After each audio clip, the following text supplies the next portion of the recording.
ICC টি-20 বিশ্বকাপ 2026-এ বাংলাদেশ জাতীয় দলের অংশগ্রহণ ইস্যুতে বাংলাদেশ ক্রিকেট বোর্ড বিসিবি ও ইন্টারন্যাশনাল ক্রিকেট কাউন্সিলদের মধ্যে একটি ভিডিও কনফারেন্স অনুষ্ঠিত হয়েছে।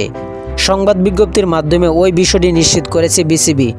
বিসিবির পক্ষে বৈঠকে অংশ নেন বোর্ড সভাপতি আমিনুল ইসলাম বুলবুল, সহসভাপতি শাকত হোসেন ও ফারুক আহমেদ, পরিচালক ক্রিকেট অপারেশনস কমিটির চেয়ারম্যান নাজমুল আবেদিন এবং প্রধান নির্বাহী কর্মকর্তা নিজামুদ্দিন চৌধুরী। আলোচনায় বিসিবি ভারতে খেলতে না যাওয়ার বিষয়ে তাদের অবস্থান পূর্ণ ব্যক্ত করেছে। বোর্ডের পক্ষ থেকে জানানো হয়, নিরাপত্তা উদ্বেগের কারণে এই সিদ্ধান্ত নেওয়া হয়েছে। একই সঙ্গে আইসিসির কাছে ভারতের বাইরে বাংলাদেশের ম্যাচগুলো আয়োজনের অনুরোধ আবারও জানানো হয়।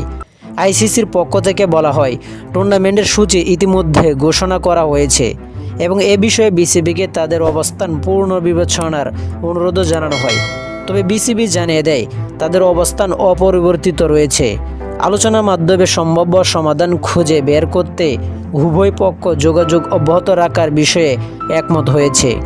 বিসিবি তাদের খেলোয়াড়, কর্মকর্তা ও কর্মীদের নিরাপত্তা কল্যাণ নিশ্চিত করতে প্রতিশ্রুতিবদ্ধ বলে জানিয়েছে।